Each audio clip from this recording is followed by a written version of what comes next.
Right. Nelly. Okay. All right. We are ready to start right on time. Well, it's 2 minutes late. So hi, everyone. I'm so excited that you're here. We are so excited to share some great information with you today about our CTE work and the work that we've done with integrating standards, the computer science and digital literacy standards into our CTE pathway. My name is Elizabeth Thomas Capello. I teach computer science at Newburgh Free Academy. And let me go over to our presentation and let's go into our presenters if that's okay. And I can turn it over to Dr. Brancato. Would you mind just introducing yourself? Sure. I'm Dr. Vincent Brancato, Director of Information and Technology for Newburgh and Large City School District. I was actually a career music teacher, and I moved into building administration, and then, got enough of that tech world, so I was promoted to Director of Technology in November 2021. So it's an honor to be here. Thank you. Mr. Eitri? Good morning. My name is John Eitri. I'm the Director of Career and Tech Ed for the Newburgh School District. This is my 21st year as the Director of Career and Tech Ed. My career originally was a special education teacher, and then I came to Newburgh. Awesome. All right. Elizabeth Capello and Miss Carbone. My name is Gina Carbone, and I am the photography teacher here at Newburgh Free Academy. Hey, amazing. Miss Paganelli.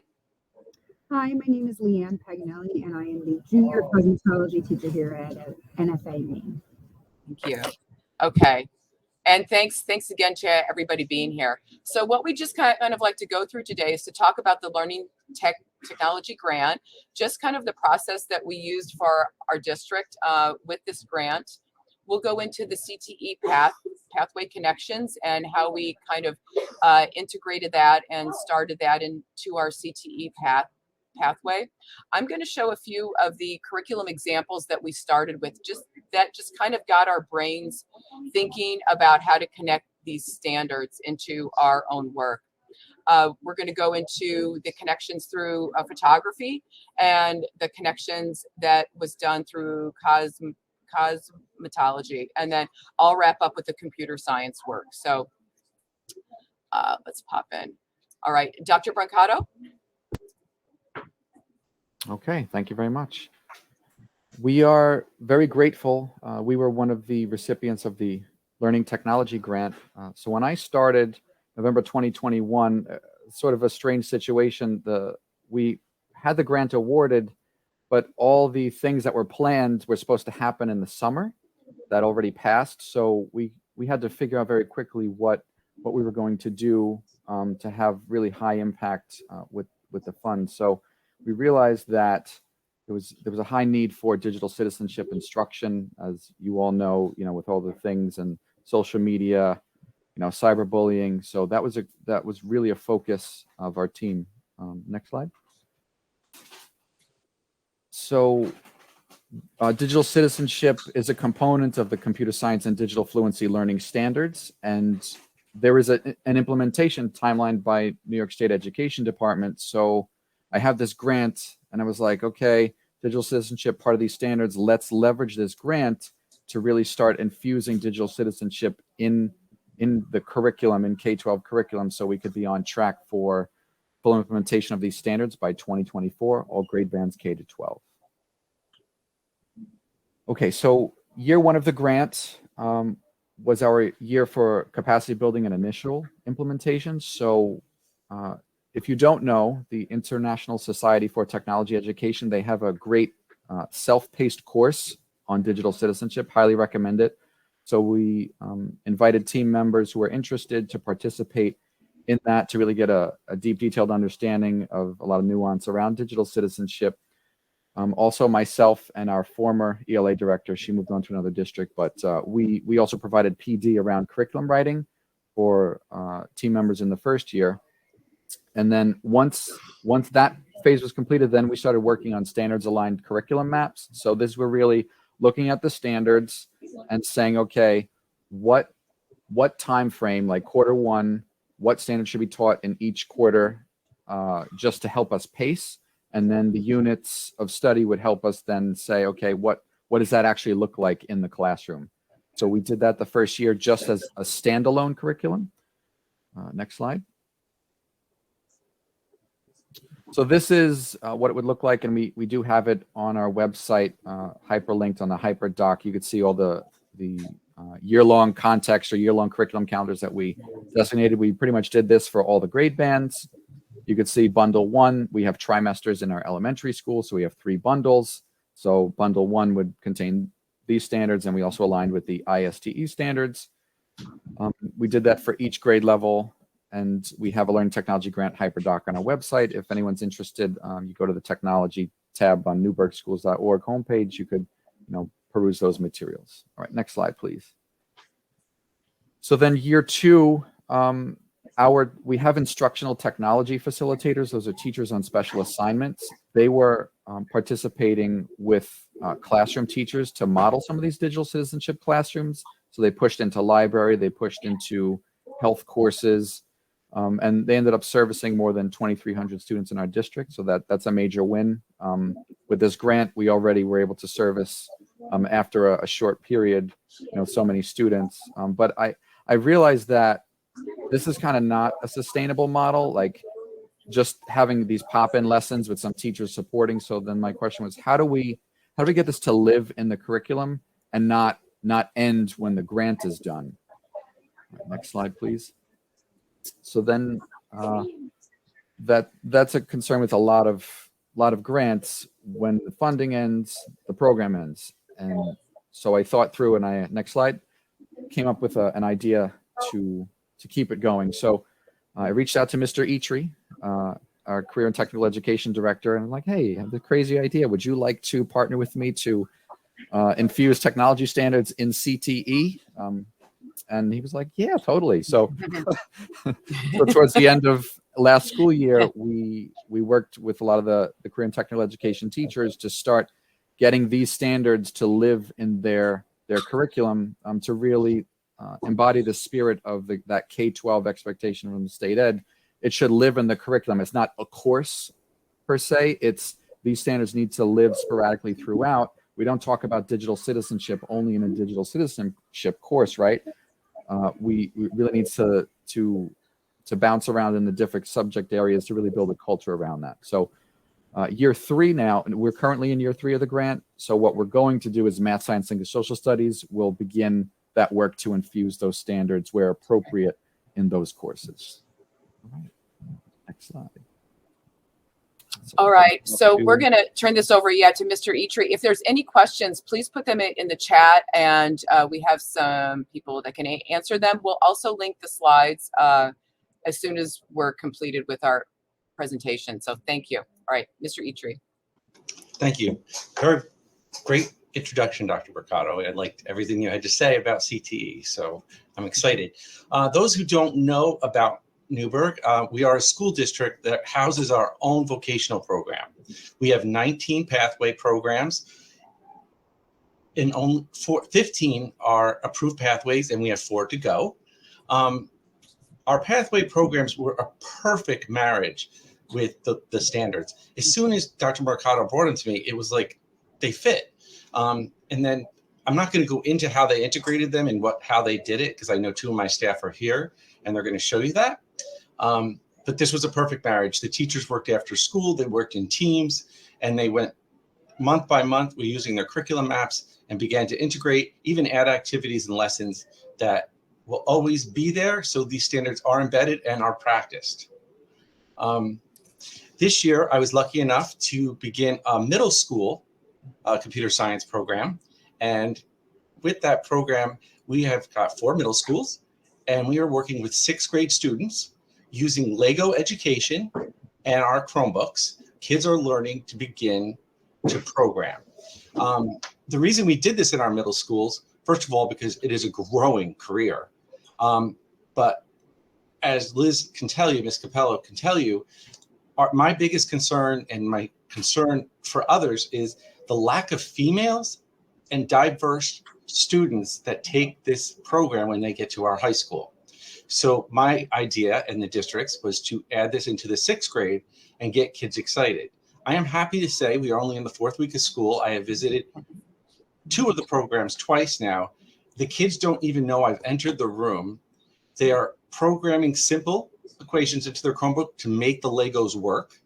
And they don't even realize they're doing computer science. So it is exciting for them to begin to use math, apply it. Everything that goes on in the room is applied. And the kids seem to soar. The more we put hands on activities in front of them, they seem to go even further than we expected. So I'm going to turn this over to, I don't know, Liz. Debbie, thank you. Okay, thank you so much. Yeah, we're very excited about the middle school. And if you have any questions specifically for Mr. Itri, again, please put anything in the chat and we can stop. I can't see my screen. I'm sharing my screen. So we can stop and answer anything. We would love to engage with you and hear about anything that you would like to share. So please feel free to do that.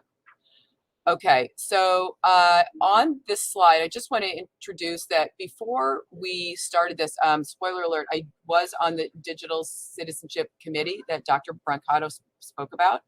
And we did a little initial document to see, you know, is this something that could really work and where would these live? And so I wrote up a little piece and I was just amazed to find how easily this went into the work that our CTE teachers are doing.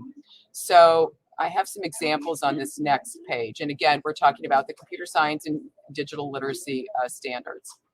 So some examples, and I just wanted to pull out the culinary because we do have the photography and the cosmetology here today.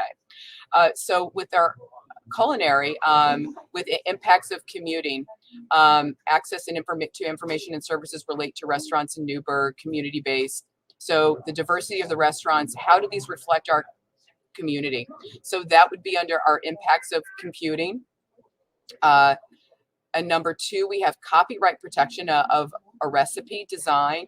So with these ideas, you can kind of see where we're headed into this presentation with about integrating the standards and not altering the current curriculum that they're doing, because no one needs, as a teacher, no one needs another thing to try to teach. So this was just ways that we can integrate and push in these exciting projects into things that we're already doing in order to help the students build those real world skills, which is what our CTE program does. So under our culinary component, part 2, computational thinking, collaborative design an app or a menu design for a restaurant or a food service place. So we could definitely see how you could get an app and, try to logically think about what do you need to create an app in order to successfully get a food order into a company, or if you got a design or a website for a particular restaurant. We can see with our older culinary students, they would probably be doing something like creating a restaurant development idea, and what are all the components that go into that. Our network and system designs track access and user interaction with that app, which related back to the computational thinking piece. And then under our network and system design a flow chart or questionnaire system for help on a recipe. I myself can think of this a million times. I could see this, and this really gets into the computer science component. So we talk about selection, specifically if you go down one path or you have to go down another. There might be times when I'm making a sauce or something, and it's very, very lumpy. What do I do when that happens? So in a different way to think about a recipe, how can we design a flow chart that could troubleshoot things that might happen or that could go wrong during a recipe? So that was our culinary and just kind of initial brainstorming. So what I'd like to do with this beautiful slide selection is turn it over to our photography teacher, who is just amazing, and Miss Carbone.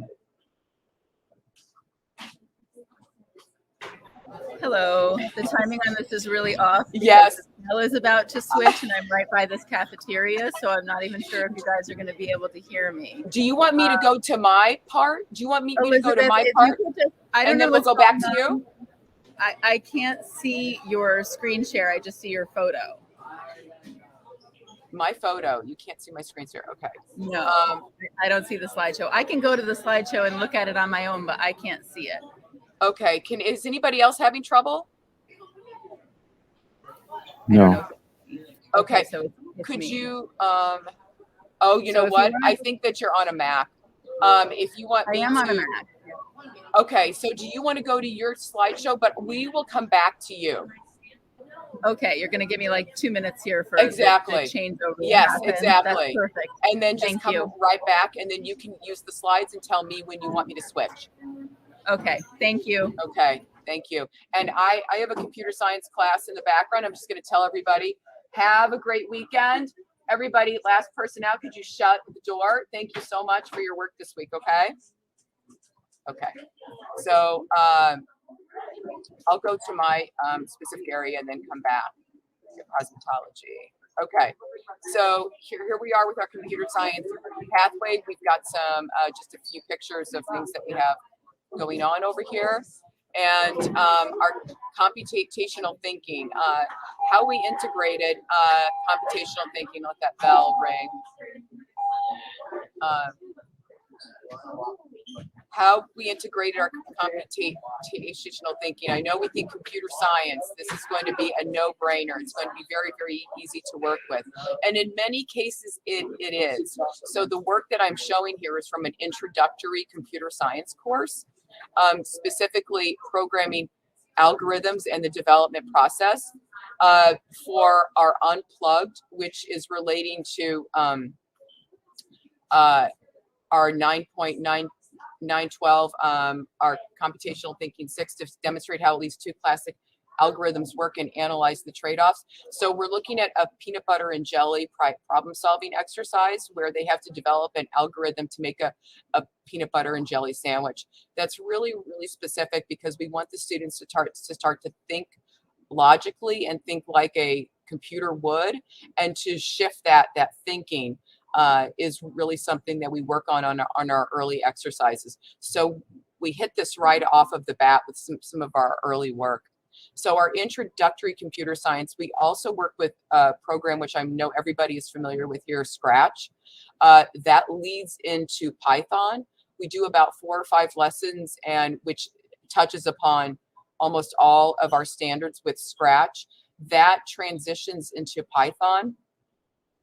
And with our computational thinking, with our programming and algorithms, we also look at debugging, locating errors. It's a constant skill that we work on from the very, very beginning. How can we debug, and how can we look at our code? Where do we see it breaking down, and how can we fix the errors that we have?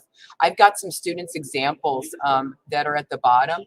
I don't want to get off of my slide, but I've got some great examples down at the bottom.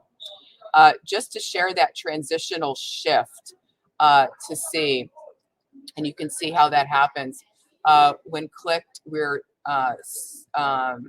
got our Scratch, and then we transition that over to Python. So the computational thinking is all dealt with in Python, in Scratch, and then we move over to Python. We're really just dealing with the syntax of the language. And please feel free to throw any questions in here. So our network system design, we do a project on researching programming language, how the code is compiled from idea to execution. And we look at all of the ways. There's so many programming languages. Sorry for the bell. The students are amazed at how many languages actually exist, and so we examine those, we research those, and we look at the levels of interaction between the application software, the system software, and the hardware of our computer by researching our programming languages. And our impacts of computer science, we incorporate a project talking about defining what a computer innovation is, but then also understanding the effects of technology on our society.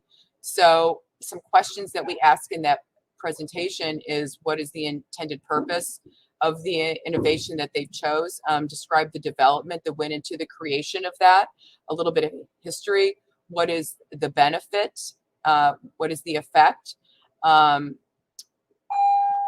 What is the beneficial effect? Oh, here we go. We have the same question. Sorry about that. So the effect, and actually the last question should read, what is the long-term impact? So we want to examine components around that. This project is with a Nintendo Switch and what occurs with that. We've had some other examples. Of course, we talk about artificial intelligence now is going to come to pass, and some of the effects on artificial intelligence, but also looking at facial recognition and the algorithm development and how all of those components are coming together to impact technology. So we also continue with our impacts of computer science. We do get into machine learning. We do get into artificial intelligence as well. And we've got a couple of links there. I do work with a program called Teachable Machine, which is a really fun introduction for the students to think about how we train a machine.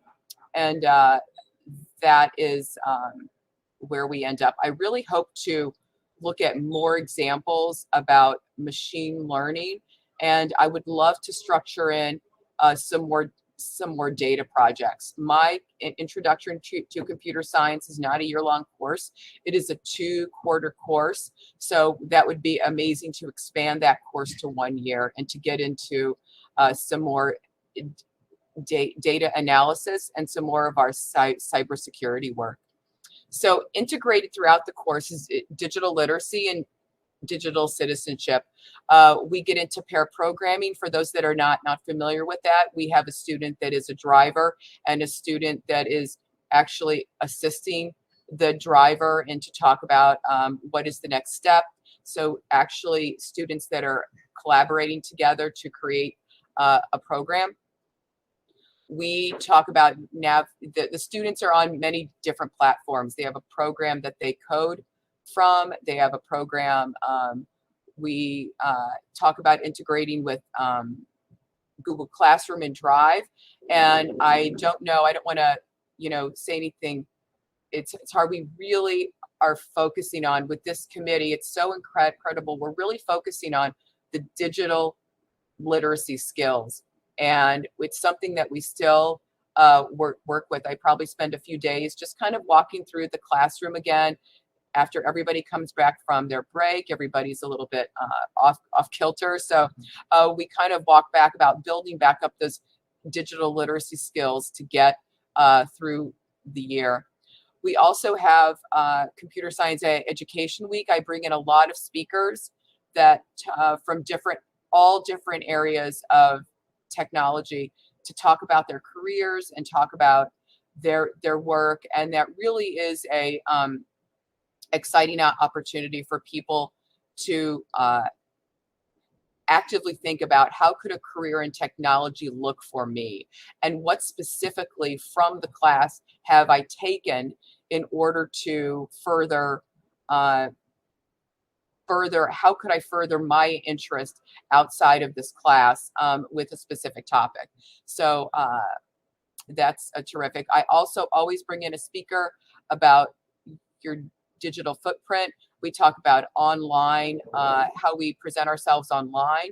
We also really get into the idea that many of my students are thinking about going on to different colleges, kind of starting that footprint to make it be how you want to present yourself.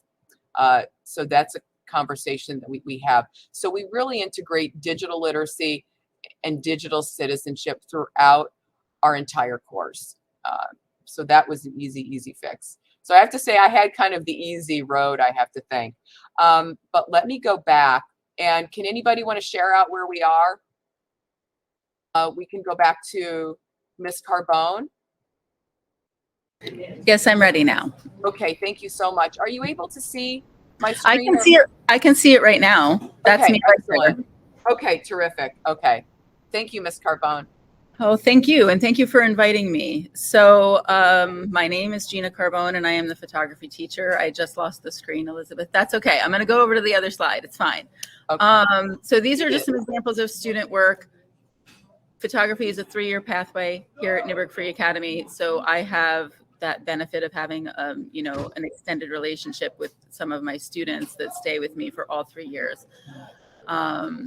You can go to the next slide. That was just for visual impact. So And it's so good. I was really pleased to be invited to be on this committee because I feel like I'm echoing a lot of things that have already been said by everyone else this morning. Photography is more digital than not at this point, and so I feel like it was very easy for me in a way to integrate some of these standards into the work that we already do. So I started with the computational thinking slide here, and you can see these two photos. I hope it comes across on the slide, the differences between what they look like. So what this is great.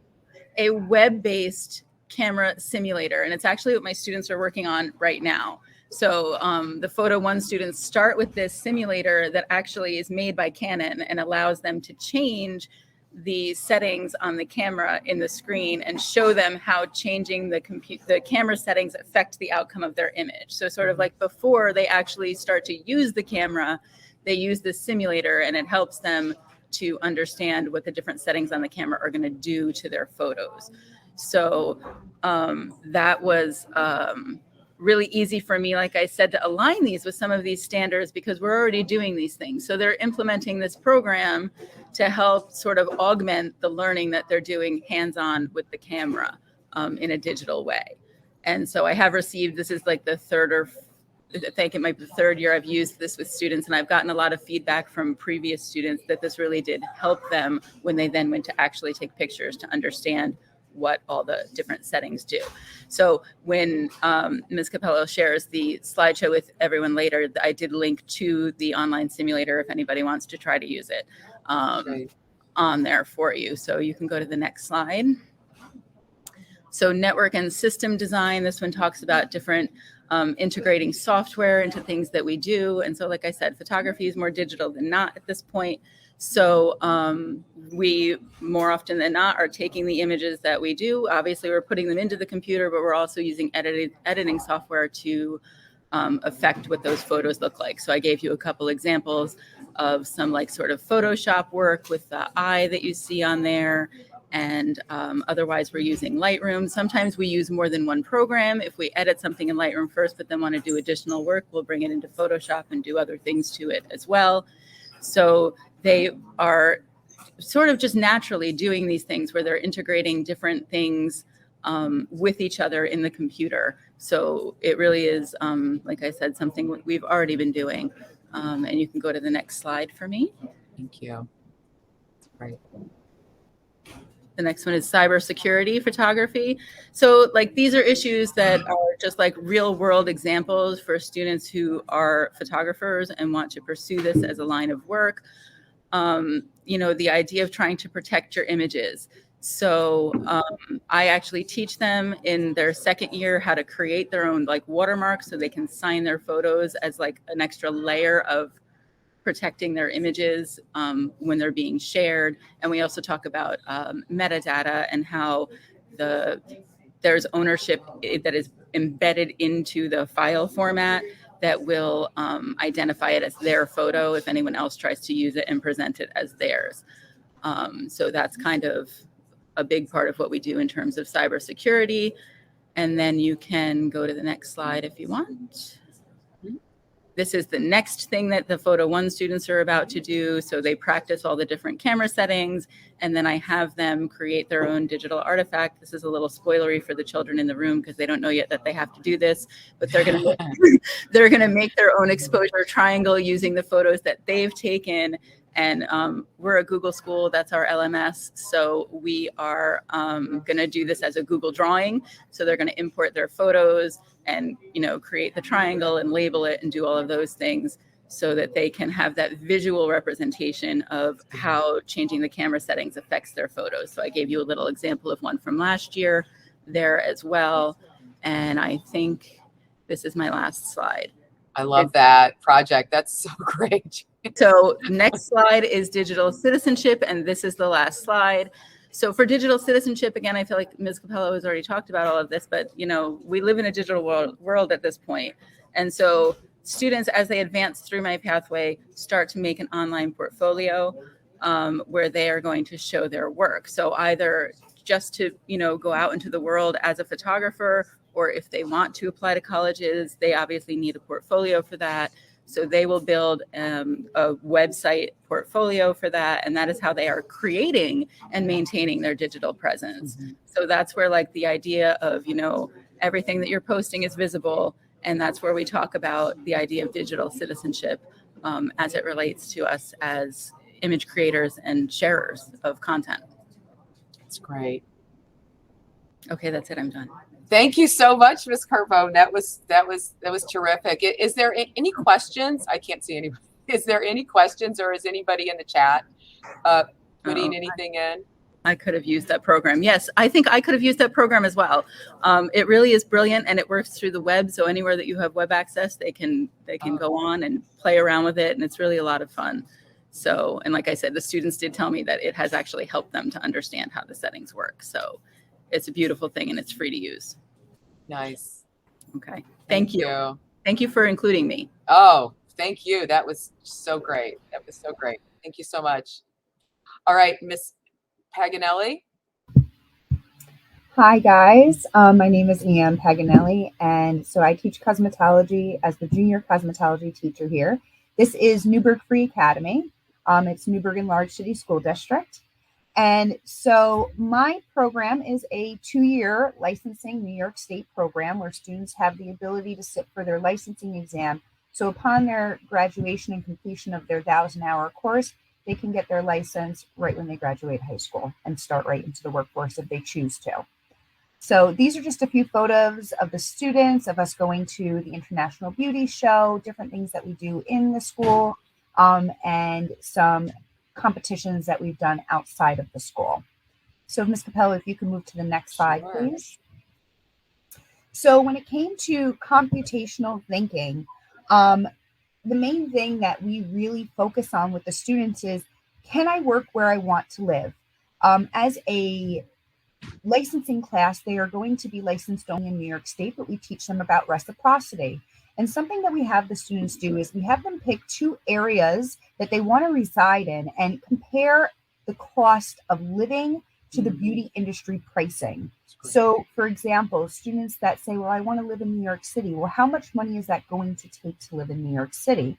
And what is the price of all the services? And why are those services so much more expensive? We then have the students represent all the data, and we compile it into one big slide using a Google Sheet.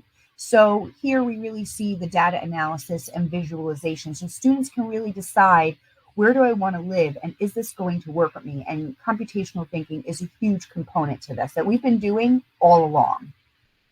You could go to the next slide, please. Cybersecurity. So everything is online right now. Social media, Yelp, everything is online. So first thing that we have students do is, of course, create a resume. But we want to make sure that the sites that they're creating their resumes off of have validity.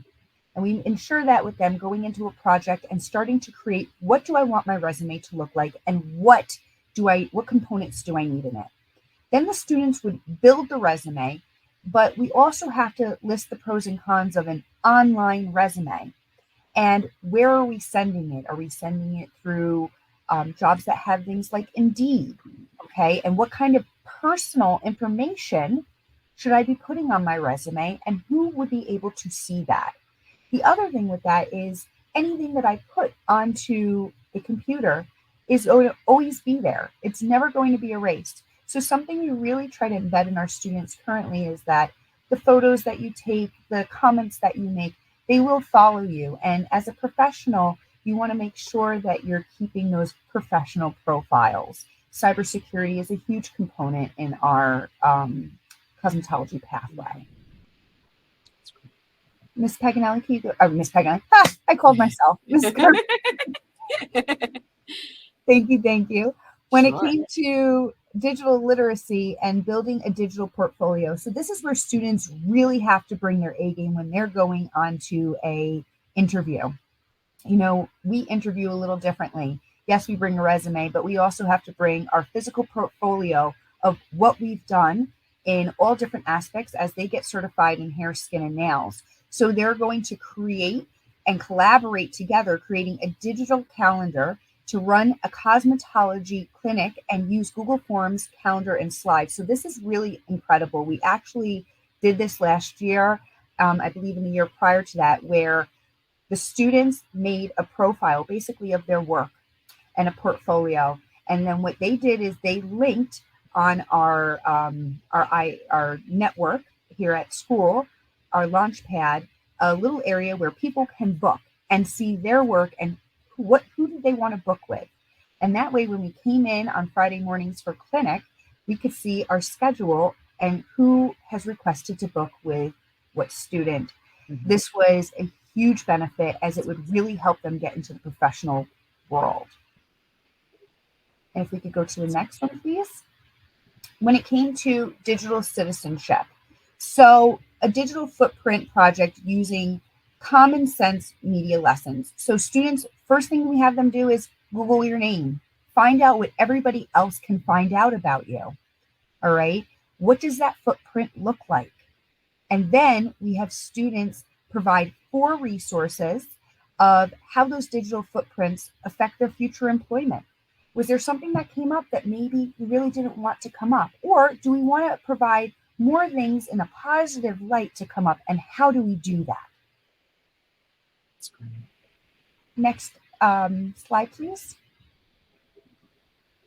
And finally, networking system and design.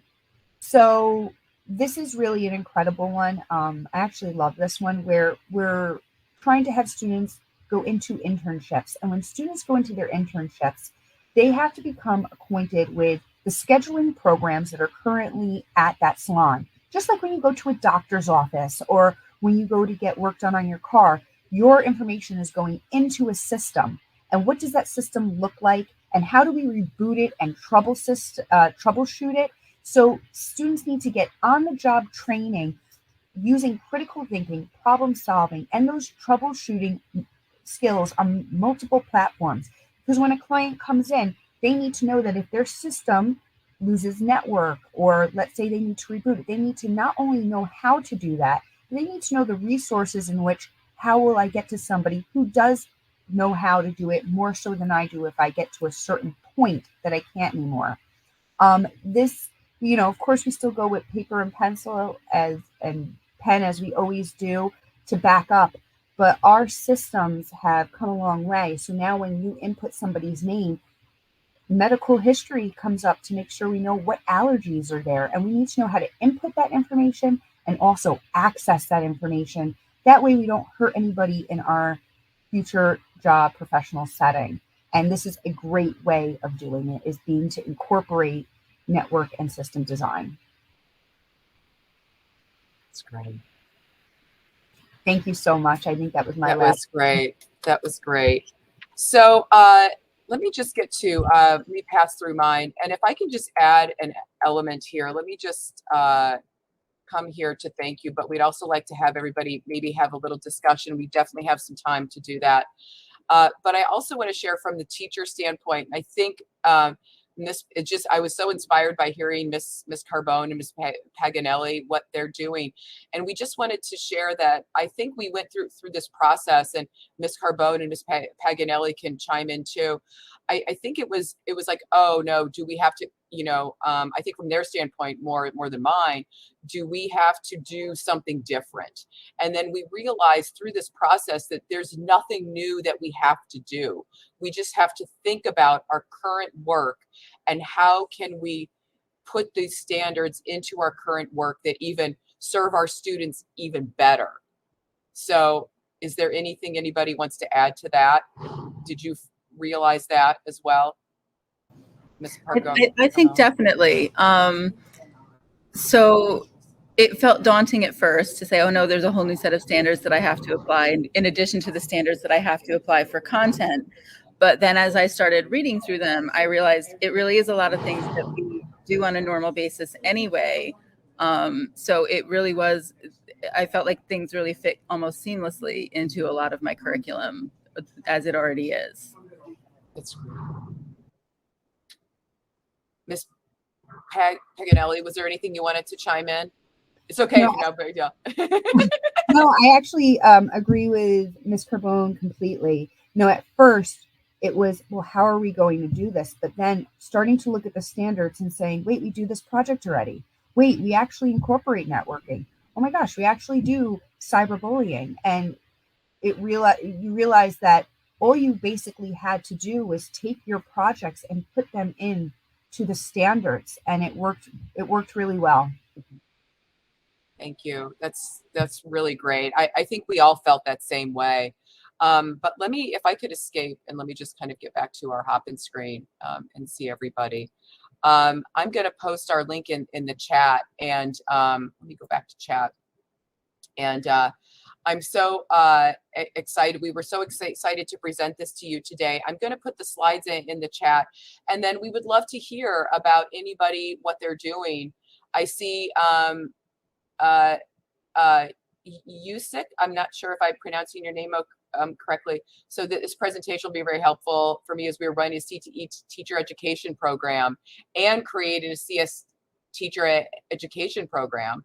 So are you from a college, or I'm not sure if you're still here. And we've got some nice shout outs for Mr. Eitri regarding the underrepresentation. So please, we'd love to hear from you, or if you can share anything that's here, that would be great. We'd love to have that, but I'll put these in the chat. Liz, while we're waiting for questions, I want to know how lucky I am to have teachers like the two and the other teachers I have, that they took this project on very excitedly. This is not something they said, oh, why is he making us do this?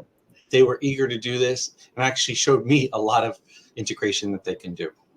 Yeah, I would completely agree. I'm just so impressed. I was just thinking that yourself. I mean, we have, I'm just really impressed to work with who I work with, and I'm really proud of that. That was amazing, amazing showmanship. Miss Carbone's whispering back there. So thank you for bringing back. Thank you, Shelley. We really appreciate it. And I'm not sure if we have any other examples, or if you have anything that you would like to share that you're doing, or if you have any questions for our presenters, that would be really great to hear from you. So we're at quarter till. We can hang out here for a little bit and just take any more examples, but I know we have other, there's other events to hear from this conference. This conference is really fun. So this is our second year, and we're really excited about it, about what we have here. So please, we'll hang out here. And if you think of any questions, please feel free to put those in. And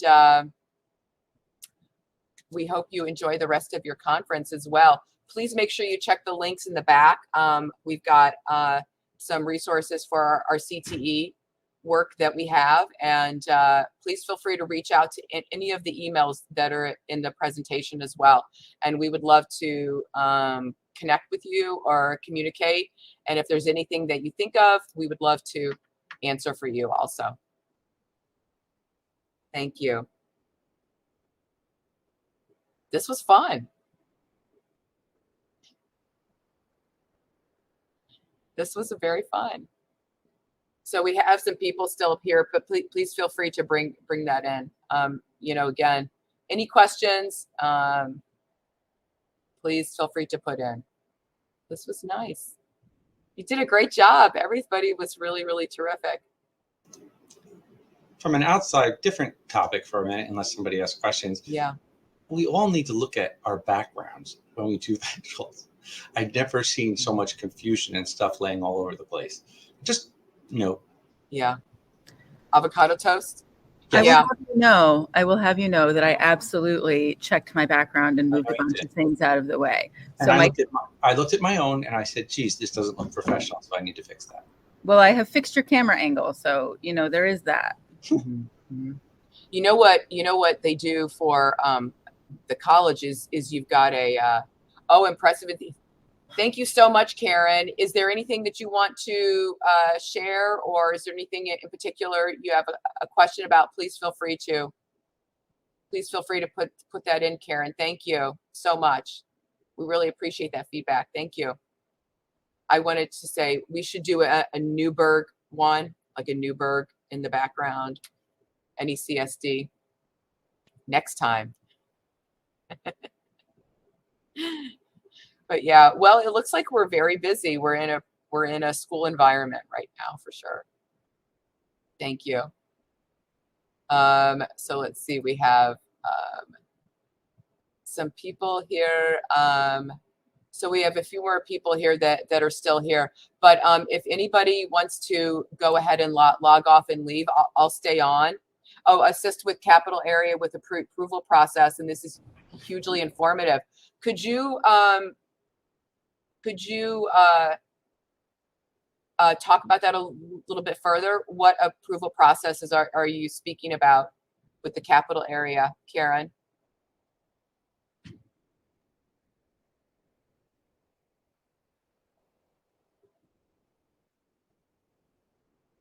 That would be interesting to know. NECSD, CTE. Oh, very good. Very good. Thank you for being here. Yes, Mr. Eitri, he's ready to go.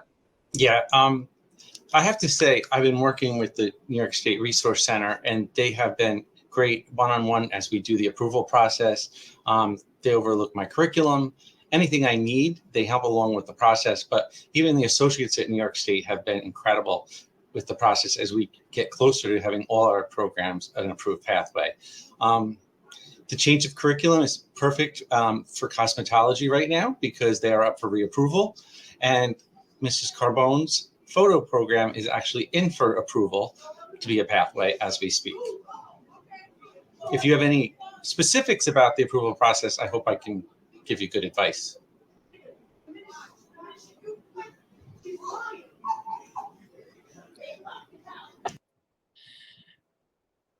Thank you. Thank you so much.